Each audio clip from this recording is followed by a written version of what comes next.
Yeah. Okay, all right. Okay, so just thank you for that introduction, Ritesh. I'll just quickly walk you through, a little bit more on my green career journey. So I'm a Delhi University grad, then IRMA 93, I graduated. I started working with NEDB FNV, and I spent 15 years in Jakarta, Indonesia, working with the global comms firms. I returned to India in 2016, working with Apt Associates, communications research for a Bill and Melinda Gates Foundation project, and then also with the MSL, with Publicis Group, leading sustainability comms. And then the pandemic hit, and I took a break, and the climate narrative was sort of, exploding at that time, or increasing. I wouldn't say exploding. It was really gathering steam. So I immersed a lot in that learning, and in 2022, I set up this firm that I run now, Climate Ready Leaders, and we provide climate and sustainability learning programs for corporates and professionals. So there's customized learning for various levels, whether it's employee learning, sustainable behaviors. We do leadership programs. We've done job function specific learning for communicators, for HR professionals, and we've just started something on green careers, which we've delivered for high school students so far. We hope to take this to universities and business schools as well. So before I go on, actually, I had a quick poll, but because there's a few of us, I'd love to know, from some more of you, who are there. I just heard from Swami. I see there's Prachi as well. Would you like to share what is it you want to know about green careers? Is there anything in particular? Yes, hello. Yes. Hi.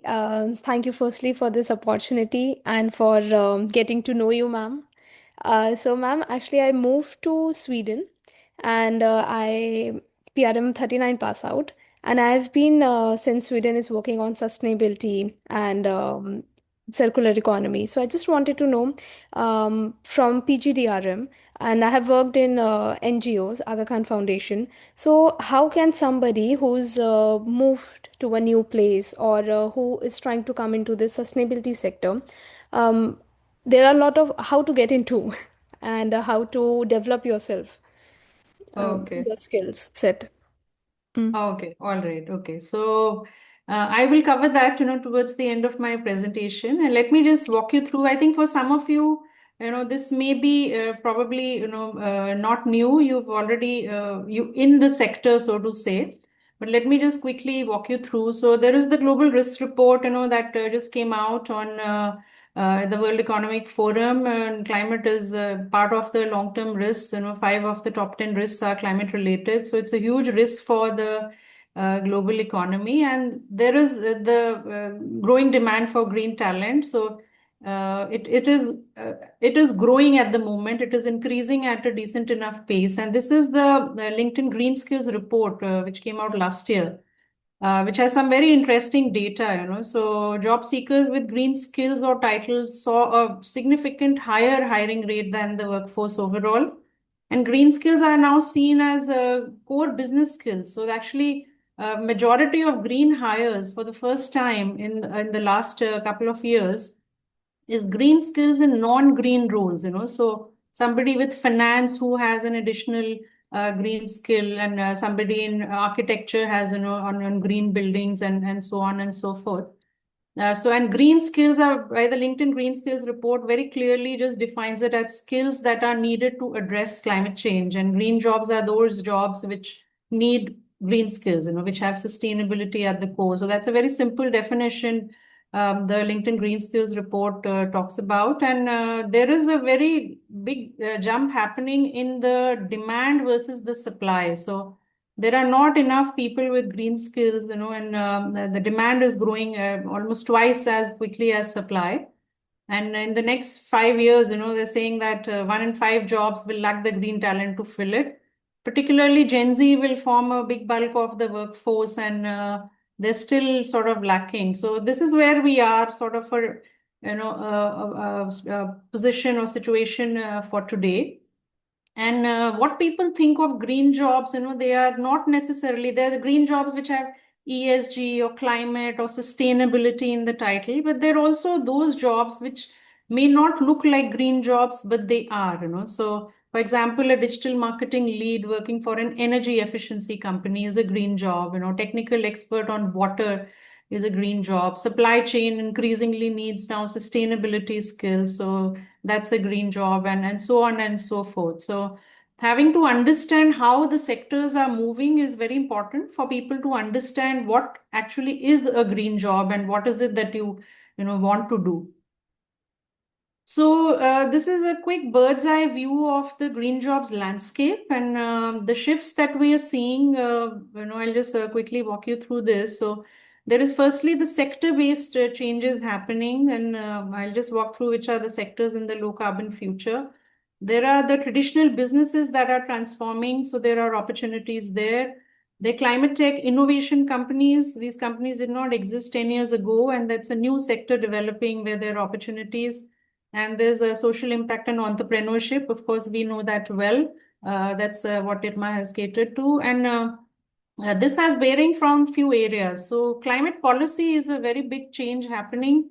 There is various areas in the low carbon transition where climate policy is being defined. So there's opportunity with climate policy organizations and also with organizations where companies have to look at changing the way they are working in terms of sustainability. So climate policy, green finance, tech and AI, all of these have bearing on the low carbon transition. And there's also big focus on consulting and think tanks, which are causing this entire shift to happen. So these are all sort of a landscape which you could see where jobs are being created for professionals.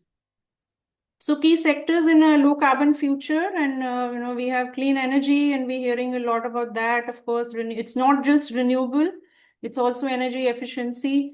There's carbon neutral transport. There's energy efficient buildings, circular economy, and sustainable food and nature and biodiversity. So there is a big shifts happening. Each of these are huge ecosystems in their own. So energy has renewable, it has efficiency, it has grid optimization, it has storage, it has alternate fuel. So all of that is changing. Carbon neutral transport has public transport, it has electric vehicles, it has um, smart mobility. So all those areas there, and these are all basically the shifts in these areas is what is causing the opportunities to develop. So if we just look at climate policy, there's global agreements, there is we have the COPs happening and the UNFCCC is, the international agreement. Paris Agreement in 2015, all the countries that have signed, they can only reduce emissions if they create green jobs. So every country has to absolutely do that. And that's where the push is coming from. Then we have the national policies, we have the national action plan, we have state action plans. We had the 2022 5-point Panchamrit plan and net zero by 2070 that was announced, and a lot of sector-based policies. So for energy, there is a whole truckload of policies coming in, energy conservation, on renewables, etc., on green hydrogen. We have on food, sustainable agri, and so on.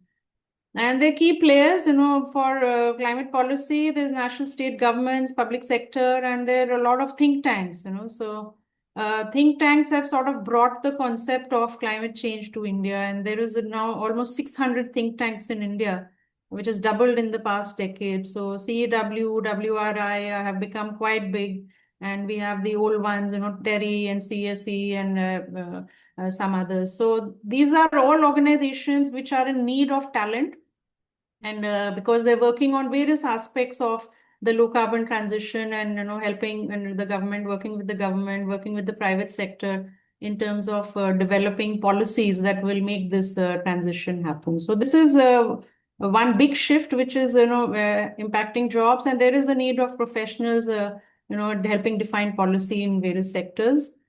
Then there is the greening of finance. So finance is, climate is a huge risk to the global economy, and capital is being, moved towards the low carbon transition. And when you're moving money, then you also need manpower. So there is a great need for people as well, professionals as well. And the world needs about 5 to 7 trillion annually just to achieve the SDGs. And India needs about 150 to 200 billion per year.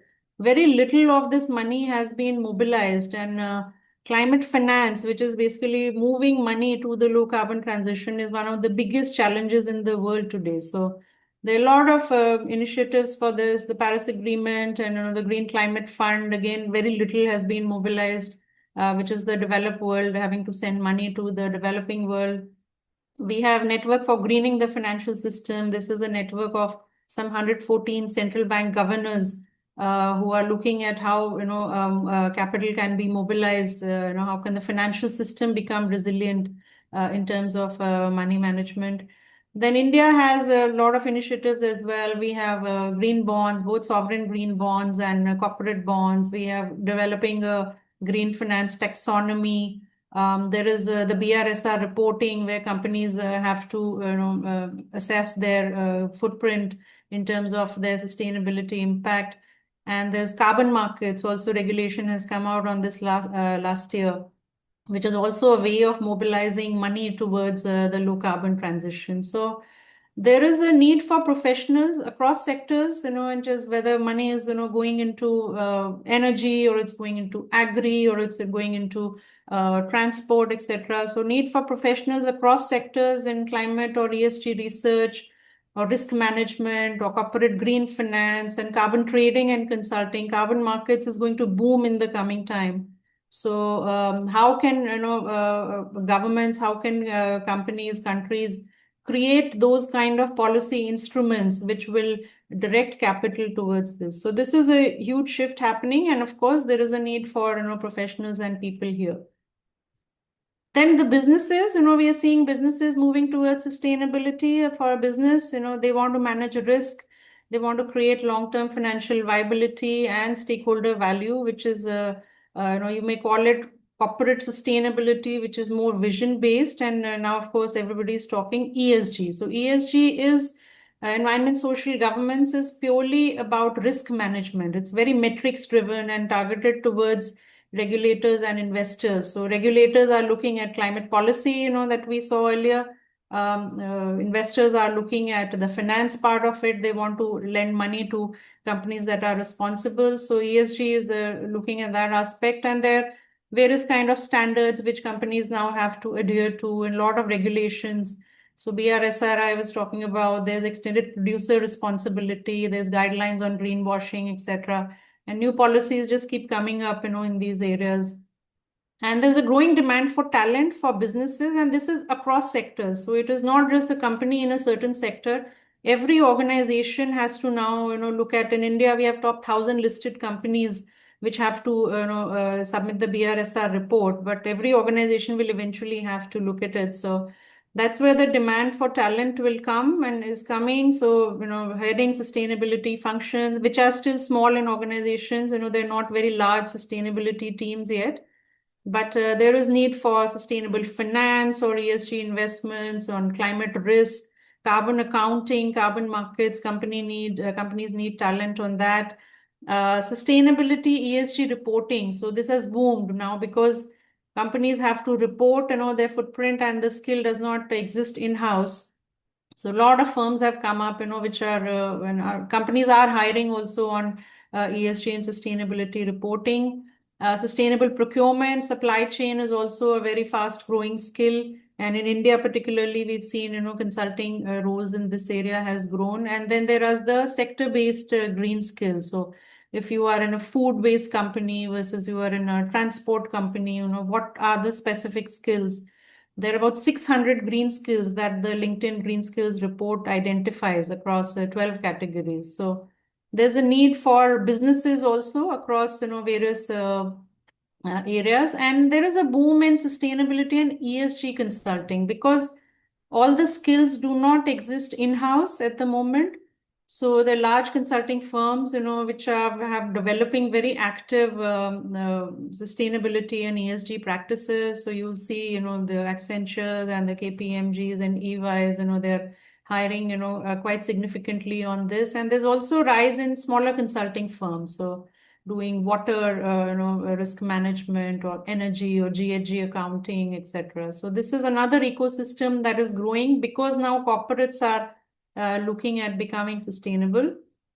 And the services they're providing is right up from creating an ESG and sustainability strategy or climate risk management, ESG disclosures and reporting, energy transition, sustainable finance, and so on. So circular economy, nature-based solutions are becoming very big, and of course, the carbon market. So there is need for talent in all these consulting firms, and there is probably a larger group of people working in these organizations than it is within corporates at the moment, and that shift is happening. Companies do want to build their own skills, and they're doing that, but that's a slow process. So consulting firms offer good opportunities for professionals that want to work. Then climate innovation and tech, companies that did not exist 10 years ago, a lot of interest happening there. So energy and mobility in India is particularly where the funding is coming for. So solar or storage or efficiency or alternate fuels. And in mobility, we have EVs and battery tech. And now there's also growing interest in agriculture, in food and circular economy, green buildings, etc. And India still has very small percentage, less than 1% of global VC funding comes to India climate startups. But this is a growing area. And again, they have different kinds of talent needs. So a lot of startups already exist in these spaces. And they need technical people, so software engineers or hardware engineers, data scientists, and they also need non-technical people, so operations or project management or policy and finance or storytelling, etc. So if somebody wants to work in in a green space, so to say, so these are also organizations that are looking for talent basis whatever your background may be there. So the climate innovation and tech space is quite big. There's startups and there's VCs. There are a lot of VC firms that have now climate funds. They've created climate funds just to basically invest in startups working on climate. There are impact investors. There's development finance institutions, philanthropic and climate grant makers. So there's Rohini Nilekani, philanthropies. There is Rain Matter by Zerodha. There's India Climate Collaborative. So these are, all directing money towards these initiatives. And there's also corporate venture fund. So a lot of opportunity to work in these kind of organizations, depending on whether you want to work for a startup or a VC or what your background is and what is it, that they need. This is a sector worth exploring as well. And then AI for good. AI is the flavor. It's everywhere. And so there are two aspects to this, which I talked about. One is sustainable AI, which is AI is using a lot of energy. So how can it become more energy efficient? Responsible AI, that is a part of that. And then there is AI for sustainability. So AI is being used for sustainability and for achieving the SDGs in a significant enough way. And there's some areas here, and there are already existing startups, and organizations in this space. So for agriculture, for example, in precision farming and climate smart agriculture. So Microsoft for Good has an initiative on farming. We have robotics companies, helping with crop sowing and, working on areas such as that. Then on smart cities and infrastructure, so managing energy on smart grids, smart meters, water waste management, air pollution. AI is being used, and there are startups already working in this space in India and globally on smart mobility, on traffic management, fleet management, public transport use, and education, healthcare. Of course, we have seen, and in environment as well. So disaster forecasting. So Google has a flood forecasting initiative that is widely used. And the companies, helping startups, helping companies do emissions tracking and biodiversity mapping. So AI has a lot of use in sustainability. And now the shift is starting towards if you are a green talent, you need to acquire AI skills as well, because companies are looking at that sort of a combination, So it is good to learn more about AI also and see how it can be applied in sustainability together with any green skills that you may want to build.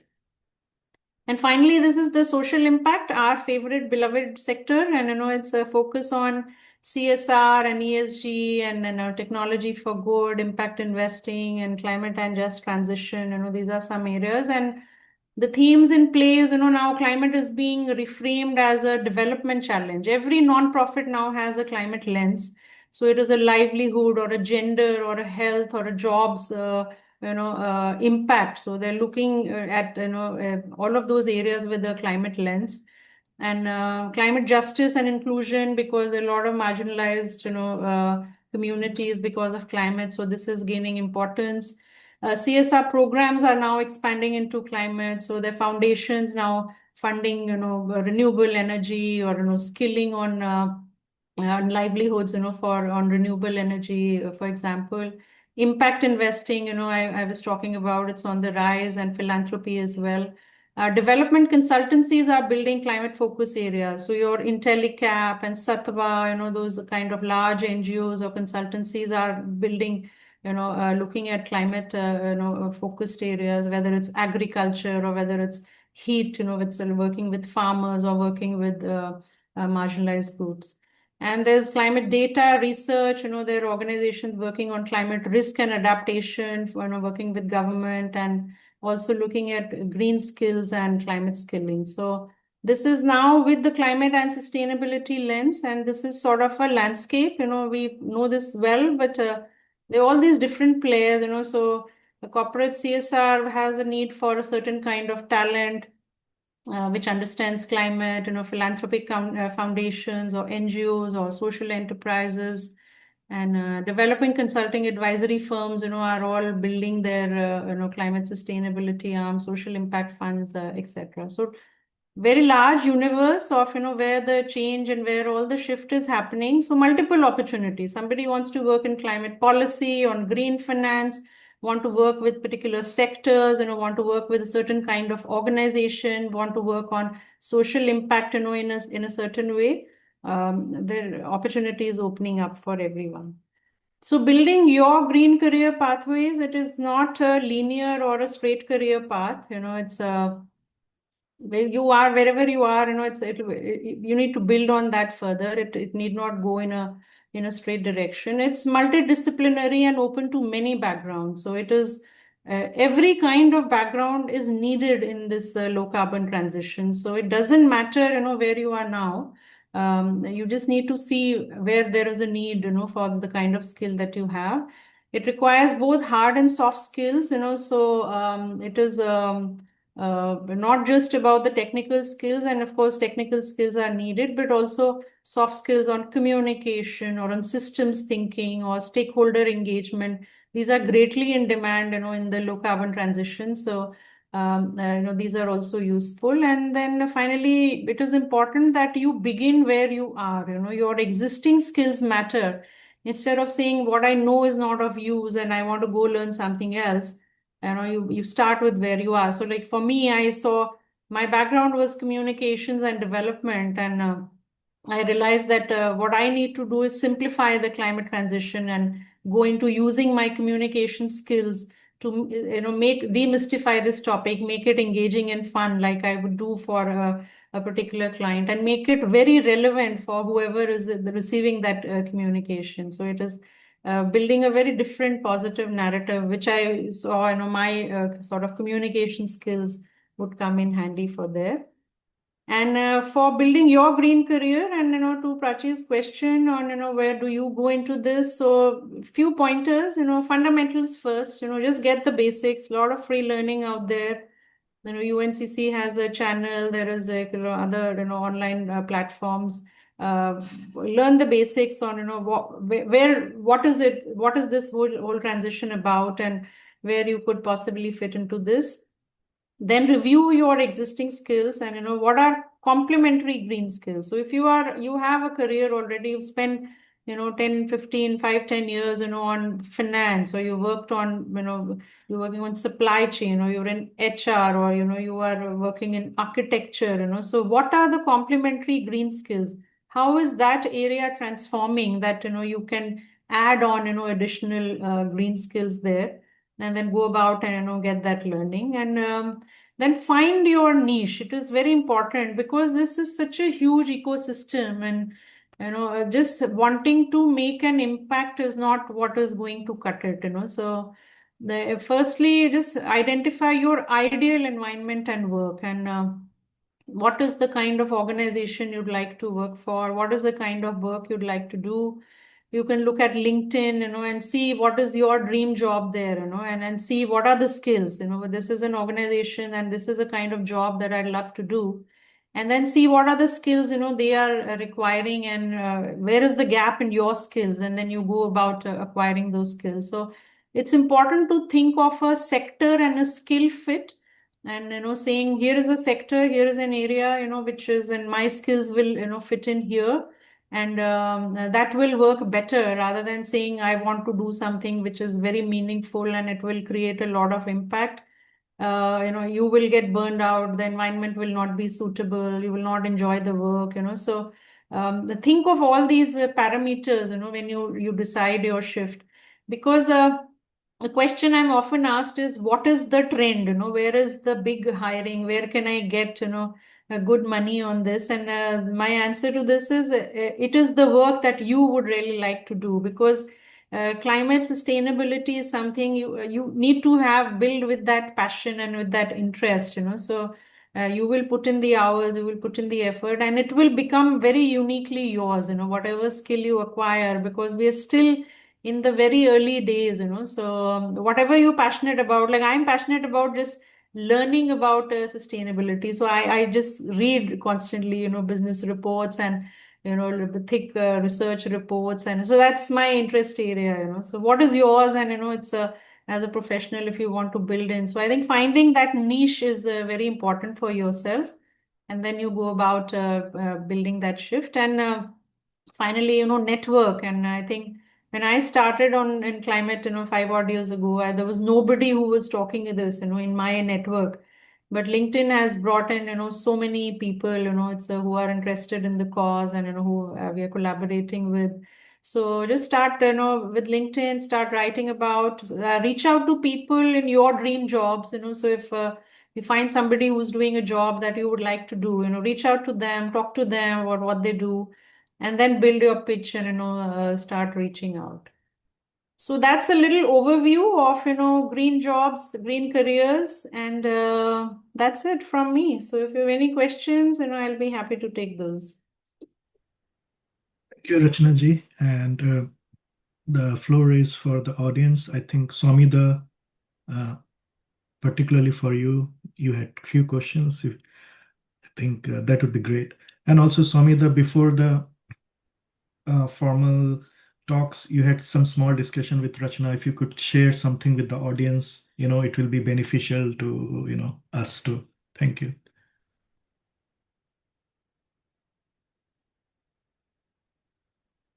Cannot Swamida. hear you. Yeah. Am I audible now? Yeah, I was Yes. on mute, I think. Yeah.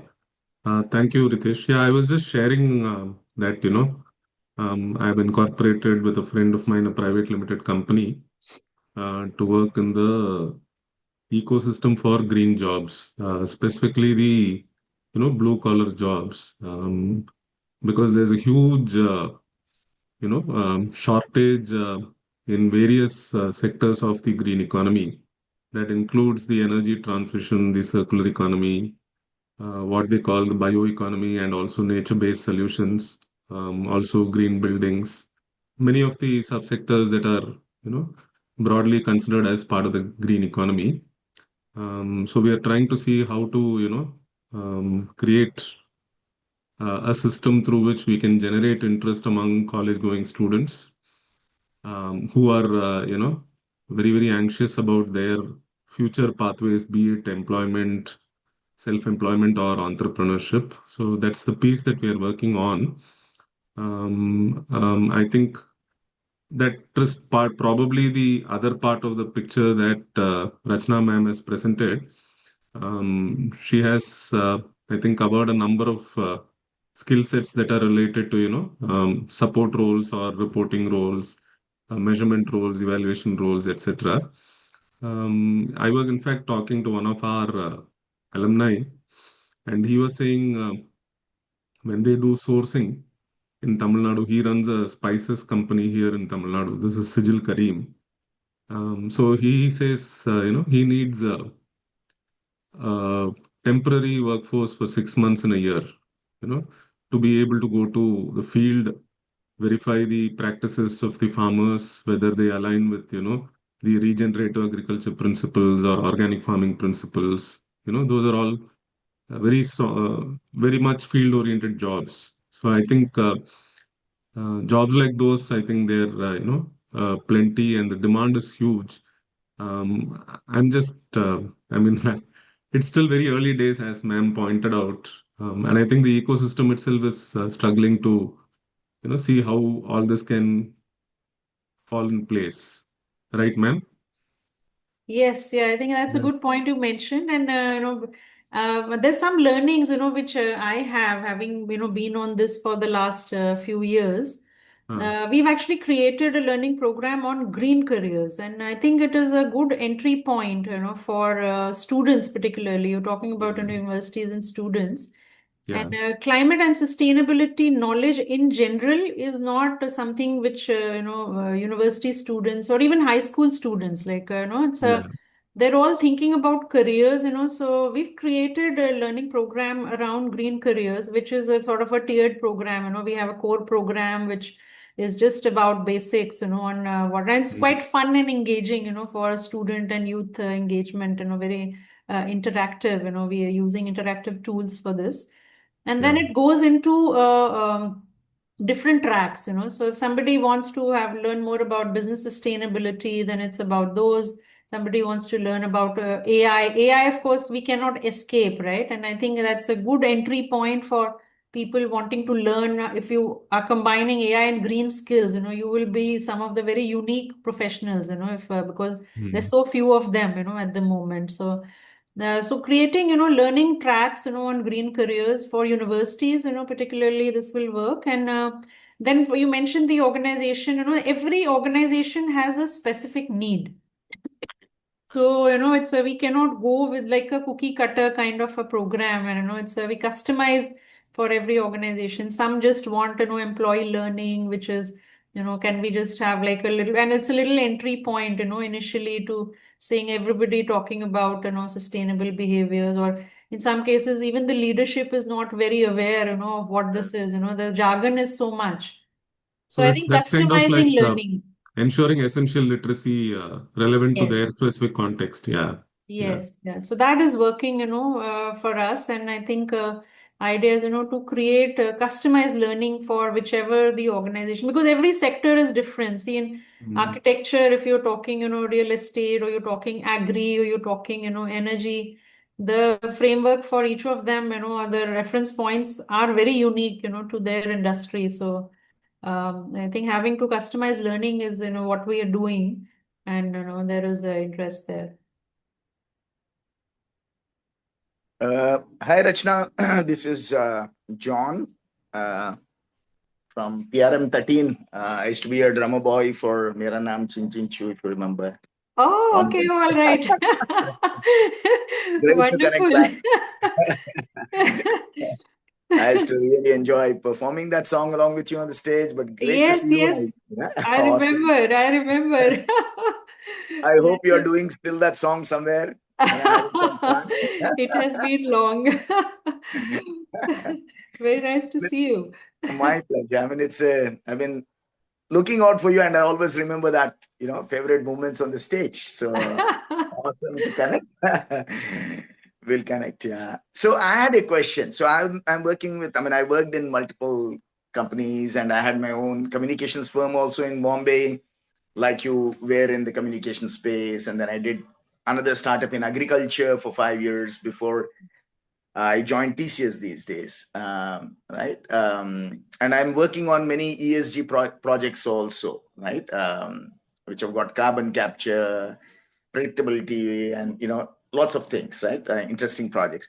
So my question is, we are at the end of careers, right? We are getting to the fag end of the careers and things like that, but we want to reinvent ourselves and look at this as, I know you found a nice niche, right? To use your communication skill to get into training and education. Swaminathan seems to have found another niche again to, so, but let's say, there is deep knowledge across contextual knowledge across multiple industries, right? And we know how green or going green or the need for net zero will impact industry A and B and C, and we can cross populate some of those ideas, right?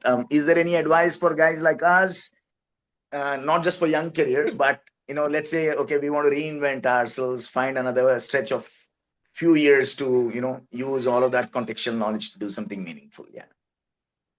So yeah, I mean, I think at any age you can reinvent, and I am, of course, an example of that. And what I learned, it's when I started, I said it was absolutely zero, right, on climate. And actually, Greta Thunberg, just got, because she had been 2019, she was just splashed across, all the media, and it was, she was talking about it. And after pandemic, it was, I just started immersing myself, and I think it became like a rabbit hole. There's just so much happening there, and it was not out there, right? It's media is still not very aware about this. So I think what I learned was following my natural curiosity, and which is what I tell everyone. It's a and once I follow that, I found pockets of opportunity. So I just set up the firm saying I want to bring communications around climate and sustainability. We did the initial program, and then we got feedback, and what are people wanting to learn. And then the green careers piece, particularly we are seeing interest around this, because and since last year that happened. So I think with what I see in India, it is a policy is a little ahead of government, of business ambition. And businesses are just, I mean, it's compliance, right, which is pushing a lot of organizations. And every time a policy lever moves, it brings about certain so there is a sorry, I can hear myself echoing here. Can you hear echo? Not now, Muted. ma'am. I think it was okay. Got Oh, it. okay, all right. So, so I think organizations are looking for people, and for senior levels, there are board positions, there are now senior advisors, which bring an outside view to organizations on this particular, segment on climate sustainability. For businesses, it is primarily about, climate risk at the moment. So, risk is, how to assess risk, materiality analysis, engaging with their stakeholders. And experienced people can do that, right? You cannot have very junior folks doing that kind of thing. So I think having to as many conversations, you have something of importance, or a point of view on things which you start with. I would say, for me, my point of view was, I want to talk. I'm talking climate and sustainability communications. I want to demystify. So anybody that resonates with, people reach out, and then the conversation happens, and things have just developed from there. So I think that's all I can share, which might work. But I think at any age, I think especially seasoned people, there's a great need for seasoned talent. It's not just all young talent. So I think just That's my following. point. I mean, I think there is so much contextual knowledge or cross industry knowledge that we bring, and Yeah, but yeah, I think we need to sort of gravitate it to this point where we can sort of add value to. Yeah. yeah, yeah. So Cool. I've Great realized meeting LinkedIn you. has been good, just as a point of view, if you're putting out, just visibility, and people find each other. I've discovered a wonderful climate community online, and they just, because it's so small and so niche, and then, Yeah. through there, there are different opportunities that kind of come about. But great meeting you, seeing you again after all these years, right? Likewise. Great. Thank you for joining. Yeah. Thank Pleasure. you, Gabrielda. Uh, Anyone else in the audience would like to share their views or ask any questions to Rachna ma'am, please?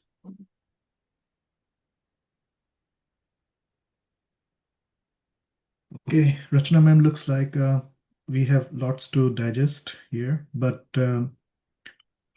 on behalf of the audience, thank you very much. Uh, we thank you for this detailed presentation. We understand it takes time, and also sharing your experience and skills. We will upload this video with your permission on our YouTube channel.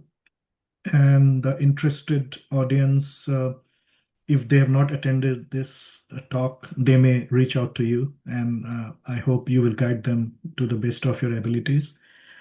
I also want to thank the audience here, particularly on a weekend like this. You made sure to attend this session and ask questions.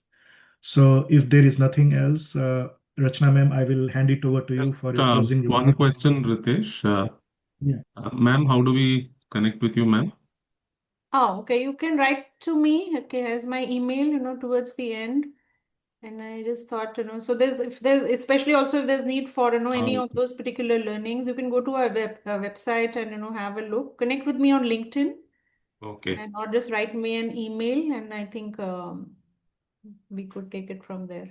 Okay, ma'am. Thank you. Okay, thank you. Thanks, All everyone. right. Thank you.